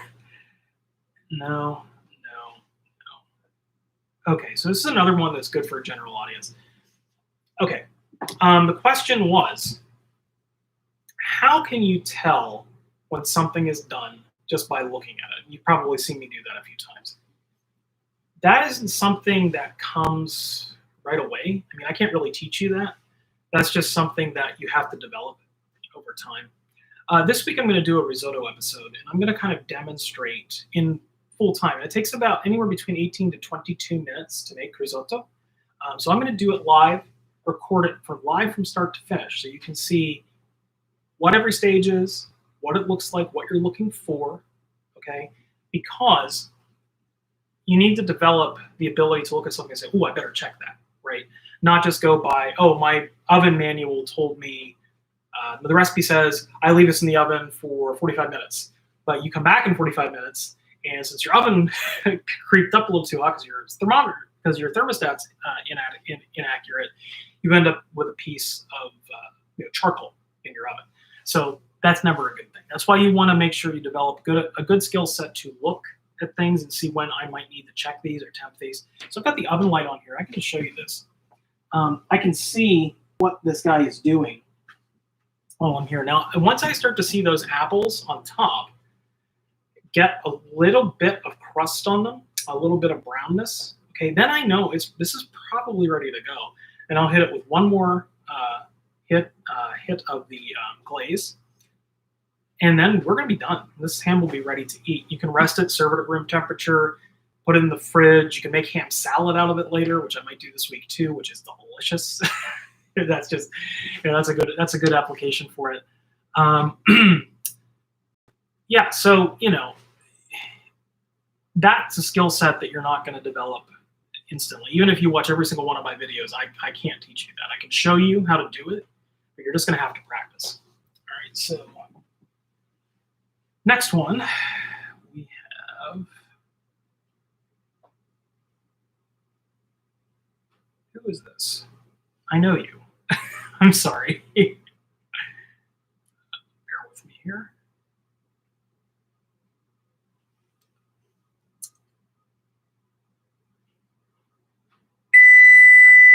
And our oven is at temp. So now it's come to temp at 475, and I'm going to leave this in here for about 4 minutes as I answer this question, and then I'm going to show you what it looks like. Okay? All right. Okay, so this question is from Canada. Okay. Hey guys, just FYI, I'm not going to beg you to do this, but if you're watching the stream, if you clicked on the stream from Twitter, go ahead and give me a follow.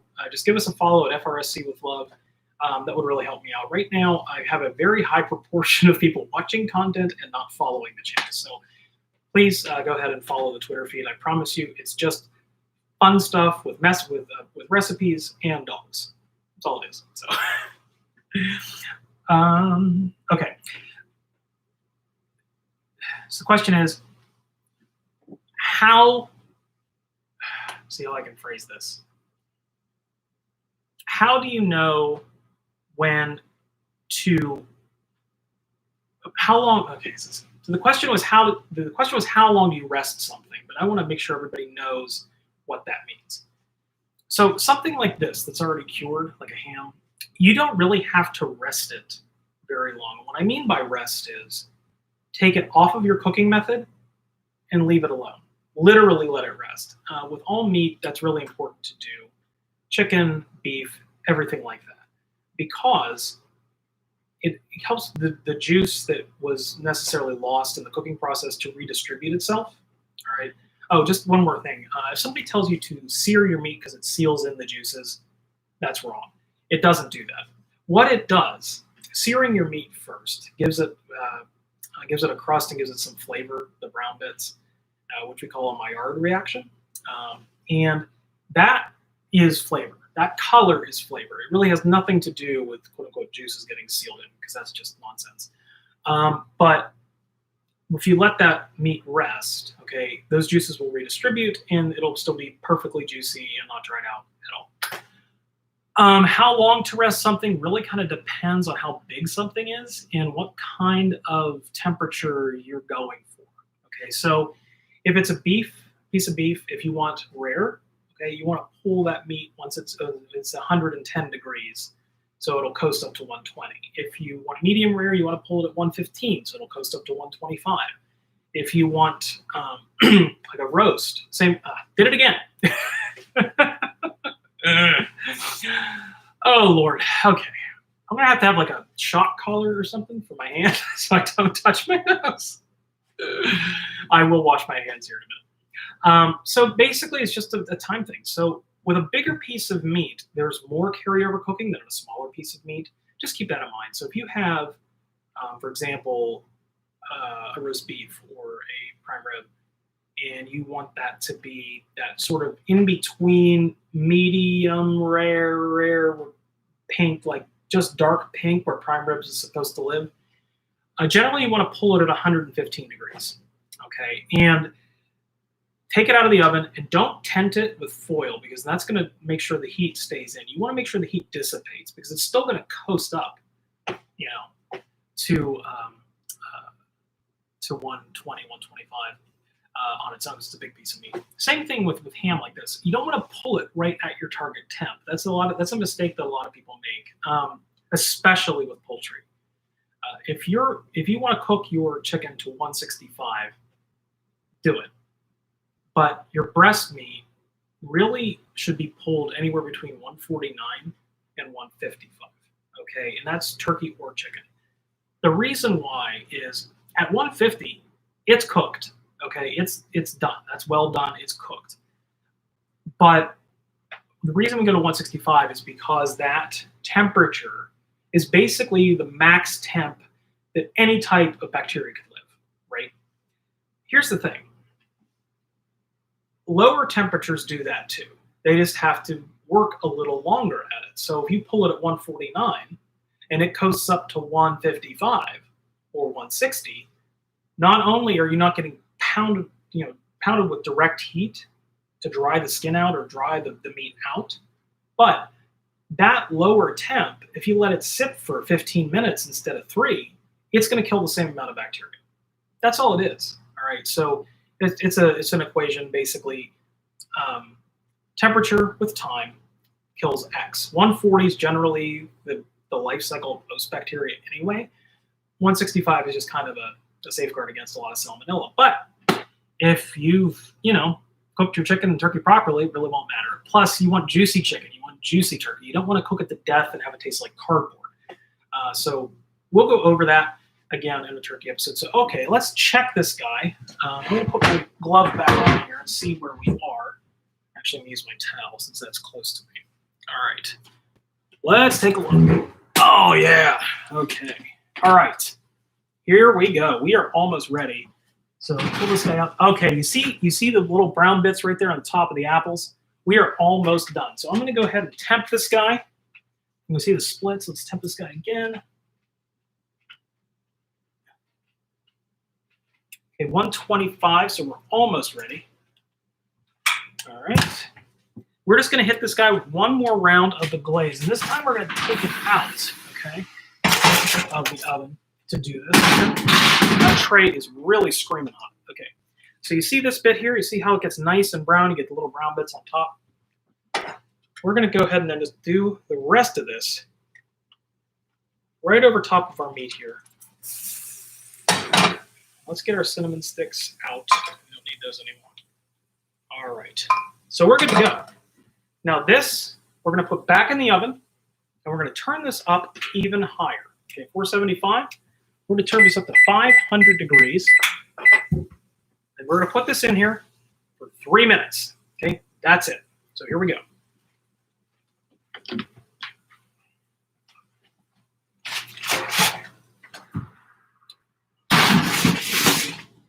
All right. 3 minutes at 500. Once that comes up to, once that comes up to temp, we're going to pull this out. And then what we're going to do, okay, after we pull it out, we are going to then tent it with foil, okay? So it's going to continue its cooking process, just as we talked about resting before, outside of the oven. Because since we cooked this uncovered for, only about 35 minutes, right? You see the high temp, we need the gentle heat, the gentle process of letting the heat coast up to take over, okay? So that is what we're going to do today. And then I'm going to clean the kitchen. So I hope you've enjoyed today. I want to make this a regular feature. And I know not everybody has the time to watch a 2-hour live stream or 2-hour episode. So from time to time, I want to make half-hour episodes, things like that, with simpler meals that take less time to do. But the idea here, again, is I want to teach you guys techniques and how to think on your feet. Because maybe you don't have something, right? You want something else. Another traditional component of this, and which also works well with that, is pineapple. And you may not like it on pizza, but pineapple with this, particularly with this apple glaze, works really, really well. So we're almost done here. And once that hits temp, I'm going to pull this guy out. We're going to tent it with foil just loosely. And then we're ready to go. So it's noon. I'm 2 hours ahead of schedule. I feel great. So now it's time to ask me anything. You got a cooking related, dog related, whatever you want, really. Let me check my inbox here. Okay, so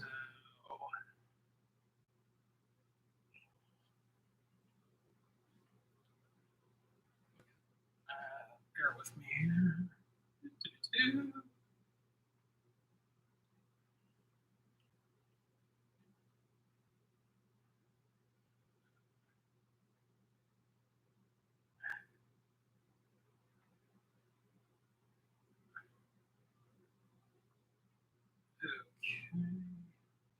Okay, so let's look at our inbox here. DM, that's spam.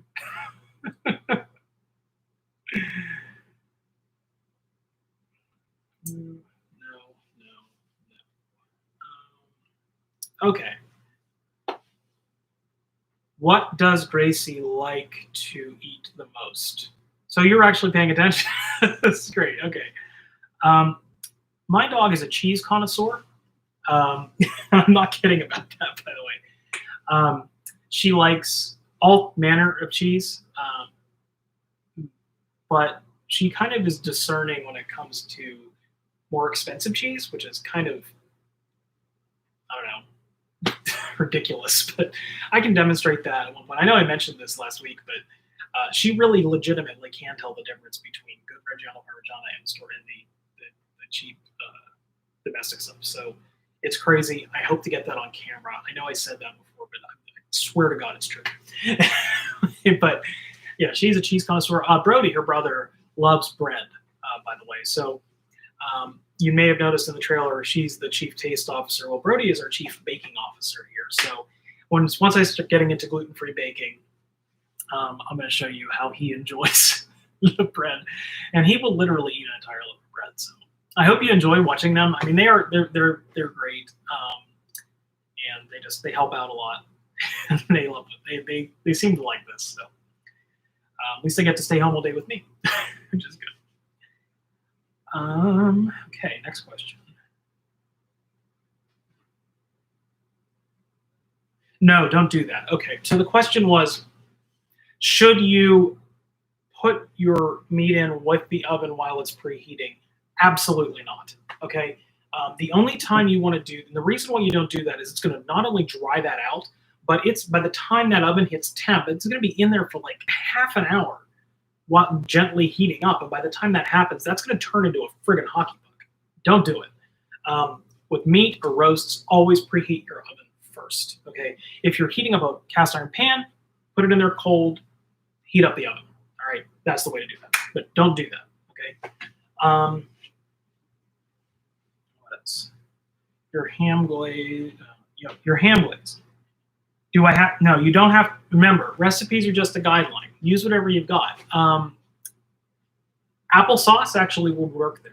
That's fine. Applesauce, brown sugar, and some cinnamon. It'll be fine. You don't have to use vinegar. You don't have to use apple juice if you don't have it. If you've got applesauce, that'll work. For sweetness, also maple syrup works really well on ham. And if you have that on hand, try it. It's good. Maple syrup also works really well on salmon, which is kind of amazing, but it does. Of course, maple syrup's good on anything. All right, let's check this guy. All right, we're good. Okay, so this is what this guy looks like. Now, it's been in the oven for 45 minutes total, right? Now, most recipes will tell you 3 hours when you glaze your ham. Don't look at it. Don't touch it. Blah, blah, blah, blah, blah. Those people are wrong. So, here, that is our ham. Now, I'm going to do something here that you may not have access to, but I'm going to show you the other way to do it as well. I'm going to use my blowtorch here just to kind of get the appearance that I want. If you don't have a blowtorch, don't worry about it. Just crank your broiler on, okay, and leave it under there for a minute, and it'll do the same thing. Okay. If you have one of these, though, oh yeah, okay. So we're just going to torch this right here. We want to get a nice, where those apples were sitting, kind of steamed there. We didn't quite get the crispiness we wanted. So there we go. And if you've ever had, if you really want to go for a further crispy skin here, right, to make like sort of a chicharrones, then you can put this under the boiler for about 4 minutes, and it will do that. It'll puff up really, really nice. This pork skin, ham skin will get nice and crispy and golden. All right, and there we go. That is our ham. And we're ready. So all we have to do is tent this guy loosely with foil, and we'll be ready to enjoy our meal in a couple hours. Like I said before, we're doing a FaceTime holiday this year. So this is going to be kind of nice to actually be ahead of schedule and not behind. All right, so I hope you've enjoyed today. We are ready to go. We're done with the ham, and you can see that it's delicious and juicy. I'm going to sign off here because we're right at the 2-hour mark. So please tune in to more live shows. I'm hoping to do one of these every Friday, and maybe occasionally special ones at night or over the weekend. Have a wonderful Easter. Gracie wants to go outside. She's ringing the bell. Have yourselves a wonderful holiday. And remember, if you make it with love, it's always going to be good.